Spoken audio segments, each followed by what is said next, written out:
Bonjour à tous, bienvenue sur Gascogne FM, vous écoutez l'émission Culture et Loisirs. Aujourd'hui, je vous emmène du côté de Prégnant, au château de la Testère plus précisément, pour vous parler d'un festival de musique électronique qui va tenir sa quatrième édition à partir du 7 août. Ce festival n'est autre que le ZIS Festival, un festival de musique électronique au profil varié, avec beaucoup d'artistes et une programmation assez dense. Et pour ce faire, nous recevons le créateur du ZIS Festival qui est avec nous aujourd'hui. Mesdames et messieurs, Rémi Levers. Bonjour Rémi, comment tu vas? Bonjour, eh ben écoute, ça va, et toi? Ça va, merci beaucoup. Merci d'être avec nous, d'avoir accepté notre invitation ici pour parler de ton festival qui va se tenir à partir du 7 août, comme on l'a dit. Voilà.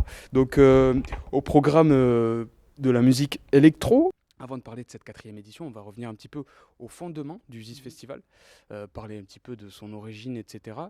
Euh, Comment t'es venue l'idée en fait de créer ce festival? Qu'est-ce qui t'a poussé à le mettre en avant et à créer ce style? Ouais, à la base, moi, c'était quand même un projet depuis que j'ai eu quand même assez jeune, quand même, on va dire 16-17 ans. J'avais toujours eu l'envie de vouloir créer un festival de musique électronique.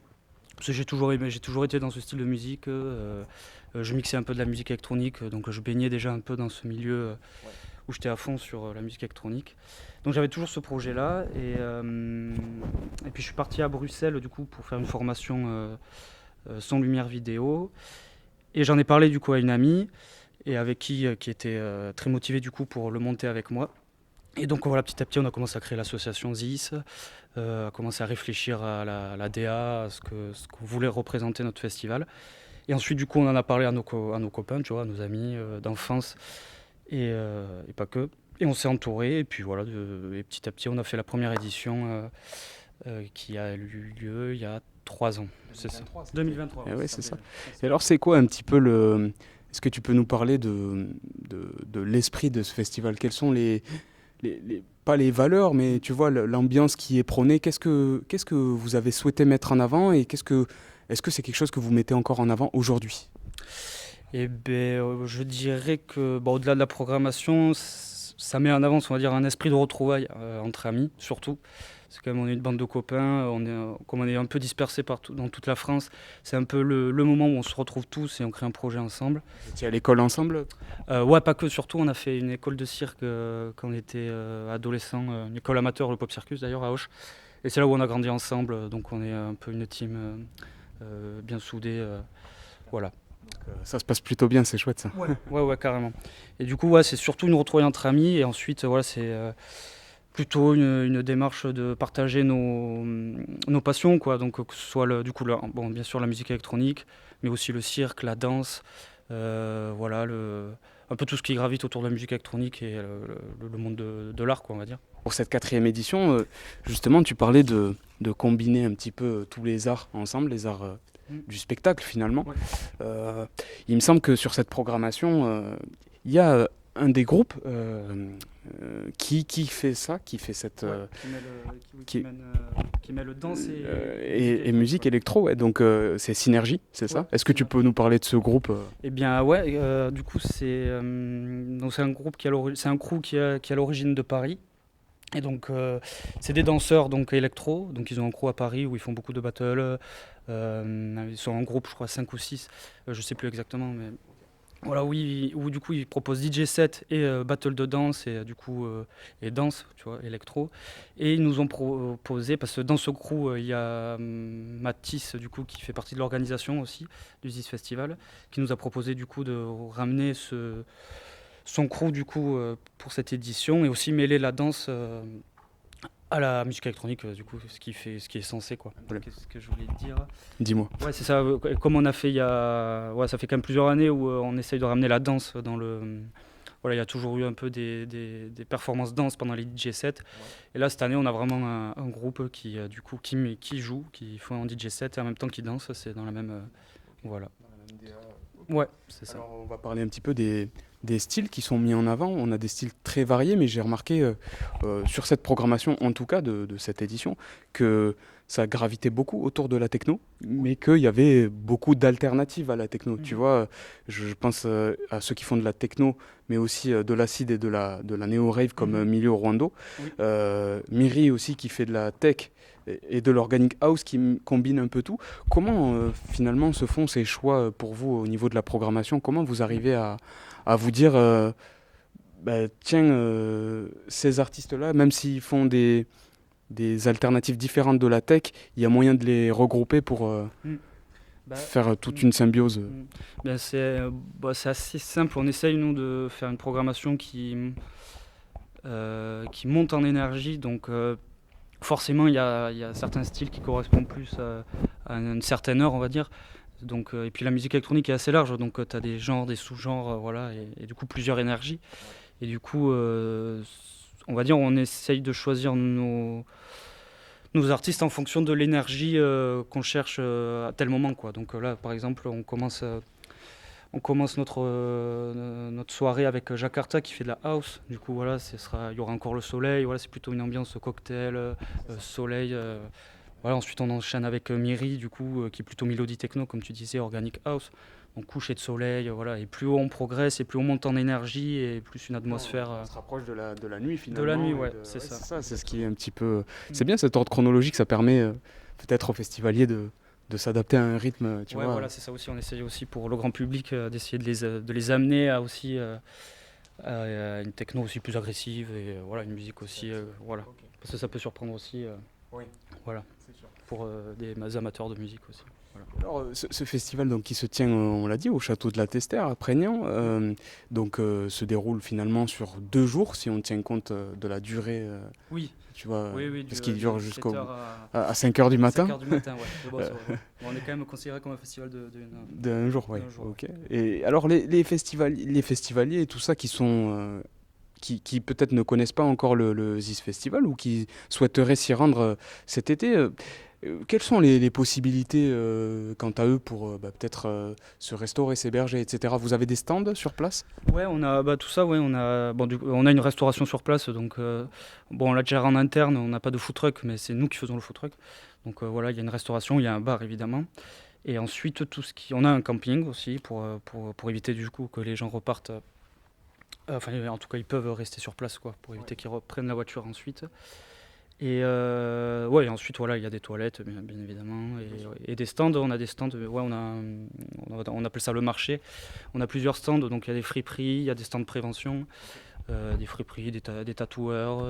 Cette année, je crois qu'il y aura aussi quelqu'un qui fait des bijoux. Voilà, on essaye d'avoir un petit marché. Assez varié, Ouais. pas que autour de la musique Non, finalement, voilà, c'est ouais. tout un univers. Faire un coin plutôt marché, ouais. Bah, c'est chouette ça.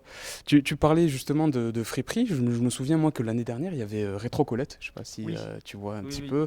Est-ce que il y aura d'autres, comment on peut dire ça, commerçants Oui. Bah, ouais, qui font. Parce que Rétro Colette, oui, je me souviens qu'elle confectionnait c'est des bracelets, c'est ça? oui, c'était des bracelets, il me semble. Ouais. Je me souviens plus. C'est vrai qu'on en avait pas mal. Et alors, comment vous faites appel à ces prestataires Et finalement? ouais, bah ça, c'est via les réseaux. On publie appel au stand sur Insta, sur Facebook. Et Après, les gens vous contactent ouais, voilà, ils nous contactent et nous après on leur dit oui, tout simplement. Sur ce festival-là, donc on a parlé un petit peu du line-up, hein, de tout cet esprit qu'il y a autour du ZIS Festival, pardon. Mhm. Mais à tous ceux qui voilà, n'ont pas encore réservé leur place, etc., est-ce que, on n'est pas encore le 7 août, est-ce qu'il y a encore des possibilités de réservation ou tout est déjà booké Non, non, oui, totalement. La billetterie en ligne reste ouverte. Il y a juste les préventes à 10 euros qui sont fermées juste hier. Donc maintenant, c'est possible de prendre sa place jusqu'au 6 au tarif sur place, du coup à 14 euros. Et ensuite, il y aura une billetterie sur place, bien évidemment, pour les gens qui n'ont pas pris leur place et qui décident au dernier moment de venir. Ouais. Voilà. D'accord, Mm. ok. Donc, ouais, tout à fait possible pour ceux qui n'ont pas pris leur place de venir. Rémi, je pense que on a presque fait le tour pour ce festival-là. Mhm. Mais avant peut-être, tu vois, qu'on termine l'interview, je voulais un petit peu parler, toi, de ton ressenti. Qu'est-ce que tu peux nous dire à tous ceux qui connaissent pas encore le ZIS Festival? Qu'est-ce que tu peux dire aux auditeurs de Gascogne FM pour leur donner envie finalement de venir découvrir ce ZIS Festival? Je sais que vous êtes sur Instagram, vous avez donc Mm. pas mal de vidéos relatives à des teasings, etc., qui mettent en avant le château de la Testère. Oui, oui, d'ailleurs, ça, qui, oui, c'est qui, quand même un gros élément sur ouais, lequel on peut en discuter. C'est quand même, ouais, on a quand même un truc ou une valeur patrimoniale, ouais. Où on a accès à ce château, la Testère. Donc, je pense, une pensée pour les proprios qui nous autorisent à faire ce festival quand même, parce que c'est pas commun quand même de faire, non, tu vois, c'est vrai que non, c'est un des rares ouais. festivals. Ouais, ouais. Et puis on a la chance quand même, qui nous laisse beaucoup de liberté pour faire ce festival quand même, parce que c'est un gros domaine, c'est un beau château, et donc voilà, on essaie de le mettre en valeur et pour eux aussi, du coup, leur faire aussi de la visibilité pour leur château qui est quand même très très beau. Puis c'est vrai qu'un festival de musique électro, tu vois, dans le Gers, c'est vrai qu'on en a très peu. C'est vrai que tout ce qui est mis en avant, souvent, beaucoup pour la programmation, et en majorité, ça reste quand même bon, du rock, même si pendant l'été, tu vois, il y a aussi des styles différents qui se font découvrir, notamment avec toutes les programmations qu'on peut voir à Auch. Alors, la musique électro, qu'est-ce que ça représente pour toi? Parce que est-ce que c'est cette idée de mettre en avant la musique électro, elle vient de toi uniquement ou vous vous êtes concerté avec les associés C'est quoi qui vous réunit finalement autour de la tech? Je dirais que ouais, nous rassemble un peu. C'est plutôt moi, j'avoue, qui ai ramené la musique électronique, mais eux ramènent disons, autre chose, comme je disais, la danse, le cirque et plein d'autres choses. Mais on est quand même beaucoup à apprécier enfin même à apprécier plus qu'apprécier, à kiffer la musique électronique. Donc dans différents genres, hein, chacun bien sûr. Mais c'est surtout ce qui nous réunit quand même, c'est plutôt l'envie de créer un festival ensemble, quoi, et passer une semaine à créer un projet et voilà qui fonctionne et chacun y met comment dire son talent chacun comme il peut. Ouais. Je sais pas si c'est très clair. Alors, je sais pas si on a parlé des réservations. Oui, on a parlé de la billetterie. billetterie et tout, mais je sais pas si... Qu'est-ce qu'on a d'autre? Oui, vous avez donc pour ce festival aussi des sponsors. Alors, Je vois Sébarré Productions, ouais. la brasserie d'Augusta, tout ça c'est vos partenaires? C'est nos partenaires, ouais, c'est des associations oui, des associations qui nous soutiennent. Donc, Sébaré Productions, ils nous soutiennent à fond sur tout ce qui est technique, donc son, lumière. Du coup, ce qui est relatif à ton métier aussi, parce que t'es... Oui, clairement. Bah, c'est avec eux que je travaille et c'est par le biais qu'ils nous soutiennent. Et la brasserie Augusta, voilà, c'est eux qui nous fournissent en bière, de la bonne bière de Tristan. Voilà. Donc lui, il est toujours présent depuis 3 ans au ZIS Festival, il nous accompagne sur ça. Et en matériel aussi, il nous aide. La mairie de Prégnant, évidemment, pour tout ce qui est matériel technique et la bienveillance qu'ils ont. Et je crois que c'est tout. Ouais. Et la ferme en coton, ouais. La ferme en coton, pareil, pour du matériel technique. Voilà. On est soutenu par des associations, voilà. Ouais, bah, c'est super. Puis, je vois que ce soit pour les festivaliers ou même les artistes en général, quand je les vois arriver sur le festival et je pense à l'après aussi, ils repartent quand même toujours avec... Il y a vraiment cet esprit, tu vois, de bienveillance. Il y a une énergie qui émane de ce festival et qui est quand même assez très positive même finalement. Ouais, on a carrément... le but est là, c'est que les gens ils repartent, ils s'amusent et toujours avec bienveillance. Ouais, on est quand même... ouais, voilà ça. On met en avant un esprit de retrouvailles entre amis, donc on leur fait ressentir aux autres, comme je disais. Mais aussi, on a une démarche engagée, voilà, c'est ça que je voulais dire. Donc avec la safe zone, tu vois, la bienveillance envers les autres, le circuit court, l'accessibilité, le bénévolat, tout ça, le partage. Je me souviens aussi à l'entrée du ZIS Festival, il me semble que justement tu parlais de safe zone, etc. Il y a un panneau qui est affiché justement pour parler un petit peu des règles à respecter finalement, qui sont aussi représentatives des valeurs du festival. Ouais. Ça vous tenait à cœur quand même de les afficher ouvertement pour que le public puisse être sensibilisé finalement. Ouais, clairement, oui, ça nous tient très à cœur et ça fait vraiment, c'est très ancré dans nos valeurs du festival, de vouloir avoir une sensibilité sur ça, de sensibiliser les gens sur ça, et que tout le monde puisse être bienveillant envers l'autre, et que nous on y prête attention en tant qu'organisateur, mais que aussi les gens présents puissent prêter attention à ça, et empêcher quoi que ce soit qui puisse arriver, Oui, bien sûr. Voilà. Je sais pas trop comment dire. On espère que tout ira pour le Oui, mieux oui, pour oui, bien sûr. pour cette édition. Il n'y a pas de raison que ça change, hein. Tu me disais que tu travaillais avec des gens qui étaient à Pop Circus, Voilà, etc. c'est ça. Donc en fait, vous connaissez tous finalement. Ouais. C'est un petit peu le noyau, j'ai l'impression, C'est ça. du ZIS, quoi. Ouais, carrément, c'est clairement le noyau du ZIS Festival. Et du coup, tous les gens qui gravitent autour, c'est des gens qu'on connaît. Pas que, après, les gens qu'on ne connaît pas sont les bienvenus et font partie ensuite de la ZIS Team, comme on dit. Et vous êtes Team ZIS. un peu des gens tous, vous êtes tous à peu près de la même génération, quoi, finalement, où il y a un peu de tout. Oui, Dans les organisateurs, je veux dire. dans les organisateurs, ouais, on est tous dans la même génération à peu près. Ouais. Et justement, on a parlé là des organisateurs. Et aux côtés du public, est-ce que toi, tu constates que bah, du coup, la musique électro, elle est écoutée par tout le monde, ou il y a une cible, ou est-ce que le ZIS a permis en fait de faire écouter cette musique par tout le monde, ou par Bien, je pense. Non, je pense après la musique électronique, il y a beaucoup de. C'est multigénérationnel, hein, en vrai. Après, là, est-ce que par rapport à quel style et par génération, c'est sûr que c'est pas la même c'est pas la même musique électronique qu'on écoutait avant, mais non, c'est multigénérationnel et on n'essaye pas que de cibler les jeunes ou que les anciens. On essaye d'avoir tout le monde réuni, quoi. Voilà. tout le monde peut finalement y passer faire un tour, puisque on l'a dit tout à l'heure, ça ouvre à partir de 16h ou 17h 17h, ouais, c'est ça. Donc en fait, on ça peut peut même être. passer faire un tour Faire un tour, en fin manger un d'après-midi. bout, Ouais, c'est ça.